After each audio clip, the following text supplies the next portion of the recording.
میری عادت ہوتی ہے کہ میں جو بھی حالات چل رہے ہیں، لوگوں کی جو بھی سوچ ہے، جو بھی خیالات ہیں لوگوں کے، اس حساب سے میں بات کروں جمعے کے بیان میں. اور قرآن چونکہ جامع کتاب ہے، لہذا قرآن سے ہمیں ہر چیزوں کی گائیڈنس مل جاتی ہے. فرق صرف اتنا ہوتا ہے کہ آپ قرآن سے استدلال کیسے کرتے ہیں، آپ کا قرآن سے اس طرف آپ کی توجہ جاتی کیسے ہے.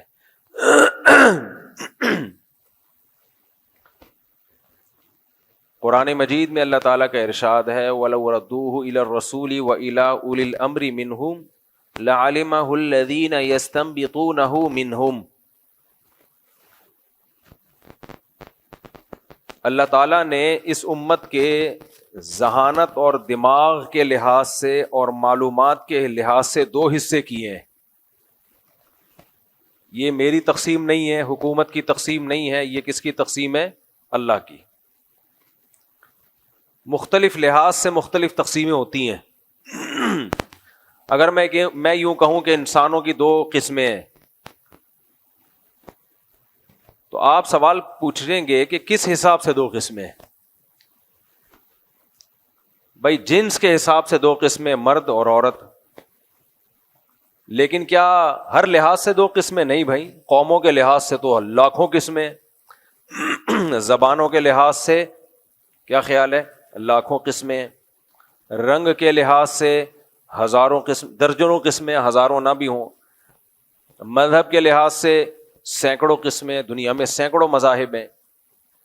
فرقوں کے لحاظ سے اور زیادہ قسمیں.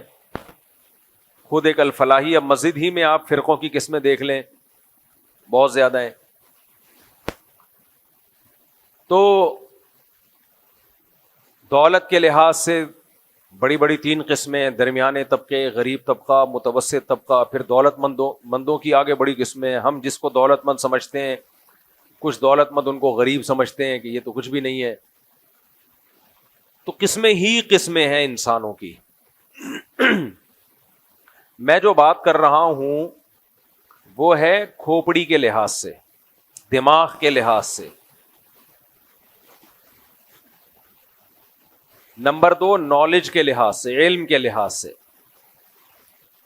علم کے لحاظ سے بھی انسانوں کی دو قسمیں ہیں، اور کھوپڑی کے اعتبار سے بھی انسانوں کی، بولو، دو قسمیں. کچھ لوگوں کے پاس علم ہوتا ہے سمجھنے کے لیے، کھوپڑی، بولو، نہیں ہوتی. کچھ لوگوں کے پاس کھوپڑی تو بہت شاندار اللہ نے ان کو عطا فرمائی ہے، لیکن نالج نہیں ہوتی. لہذا ان کی کھوپڑی کو صحیح گائیڈنس ہی نہیں ملتی، تو وہ ذہانت میں ہی لوگوں کا بیڑا غرق کر دیتے ہیں. ذہین آدمی زیادہ بیڑا غرق کرتا ہے اگر اس کے پاس نالج صحیح نہ ہو، کیونکہ اس کو پتا ہے کہ بیڑا غرق کرنے کا اوتھینٹک طریقہ کیا ہے، مؤثر طریقہ کیا ہے. کہتے ہیں نا، نادان دوست یہ عقل مند دشمن سے بھی بدتر ہے. کیونکہ دشمن تو آپ کو نقصان پہنچائے گا، آپ ہوشیار رہو گے. جو دوست جو بے وقوف ہو وہ دوستی میں نقصان پہنچاتا ہے. جب دوستی میں پہنچاتا ہے تو اخلاص کے ساتھ پہنچاتا ہے. وہ اس کا مقصد آپ کی بھلائی ہوتی ہے، تو وہ آپ کو گھر تک پہنچا کے آتا ہے.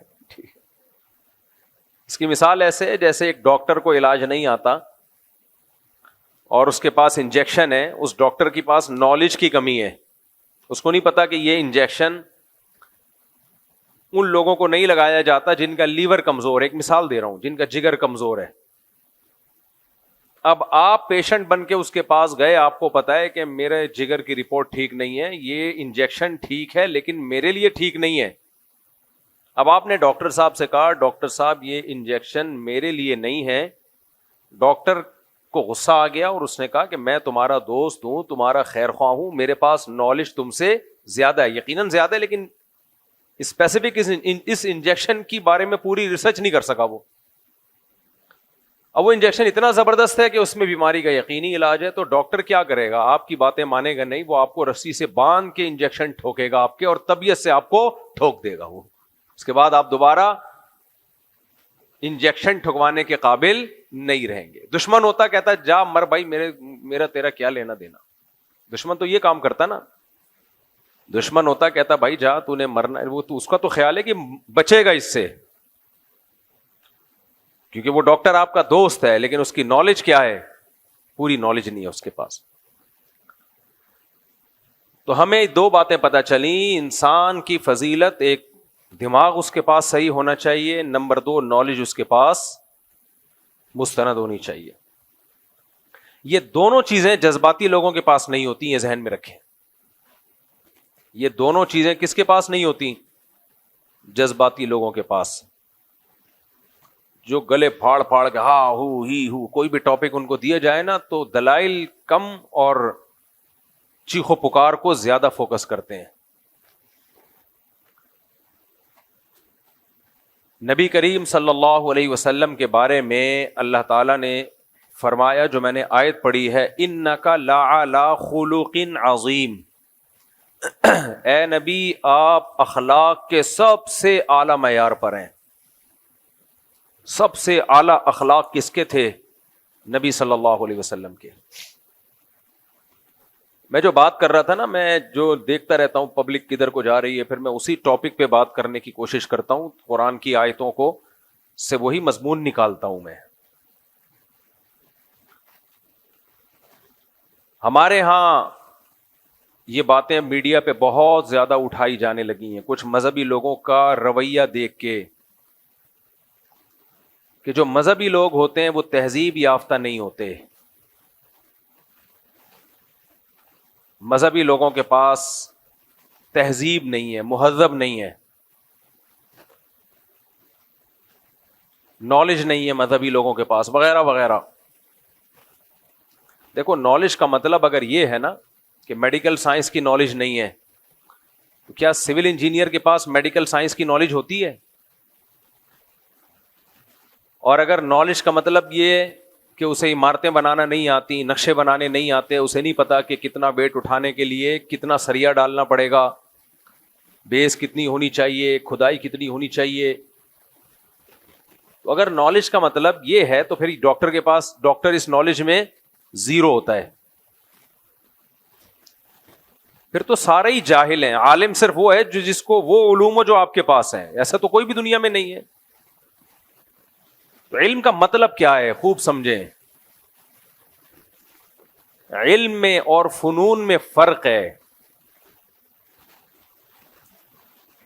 دیکھو فنون, فن کسے کہتے ہیں؟ فن بھی ایک علم ہے, لیکن وہ علم جس کی بیس پہ انسان کو دوسری مخلوق پہ فضیلت ہے, وہ علم ہے تہذیب کا علم, انسان کو انسان بنانے کا علم, کہ انسان مہذب کیسے ہوتا ہے.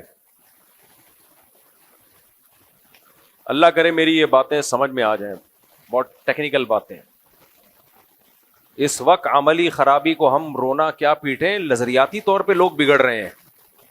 جب آپ برائی کو اچھا سمجھنا شروع کر دو, اچھائی کو برا سمجھنا شروع کر دو, اچھائی اور برائی کی تعریف ہی خلط ملط ہو جائے, شراب اور زمزم میں کوئی فرق ہی نہ رہے, اور ناپاکی اور پاکی میں کوئی فرق ہی نہ رہے, تو پھر تو تباہی سے کوئی نہیں روک سکتا انسان کو. تو جو بڑا ایشو اس زمانے میں ہے,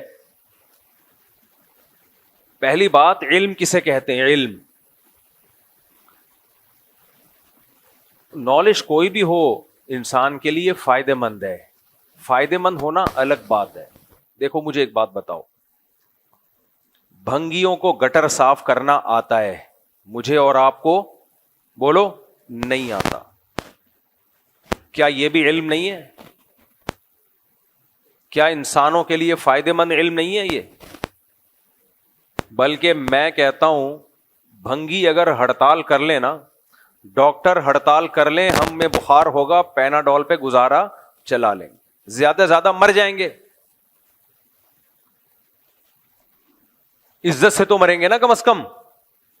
گاؤں دیہاتوں میں لوگ مرتے نہیں ہیں, ہارٹ اٹیک ہوا, قریب میں ہاسپٹل نہیں ہے, ڈاکٹر نہیں ہے, مر گئے, لوگ صبر کر لیتے ہیں, چلو یار آج نہیں تو کل جانا ہی تھا انہوں نے, چلو اللہ تعالیٰ مغفرت فرمائے, سب نے جانا ہے. کیا خیال ہے؟ کوئی پہلے چلا جاتا ہے, کوئی تھوڑا سا لیٹ چلا جاتا ہے. مجھے ایک بات بتاؤ, اگر بھنگی ہڑتال کر لیں ہم سب کا کیا ہوگا کالیا؟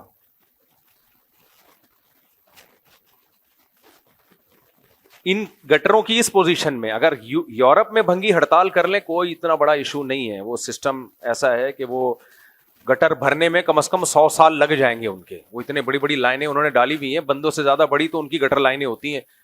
ان کے بھنگی بھی اس طرح کے نہیں ہوتے, بہت مشکل سے جاب ملتی ہے بھنگی کی بھی. 3 پیس سوٹ ٹائی میں, وہ یعنی ان کا ٹائی تو نہیں, یعنی ایک مخصوص ڈریس ہوتا ہے, اس میں پورا بندہ گٹر لائن میں اندر. اگر آپ کھانا ہضم کر کے واکنگ بھی کرنا چاہیں نا ہضم کرنے کے بعد, تو ان کی گٹر لائنوں میں واکنگ ہو سکتی ہے.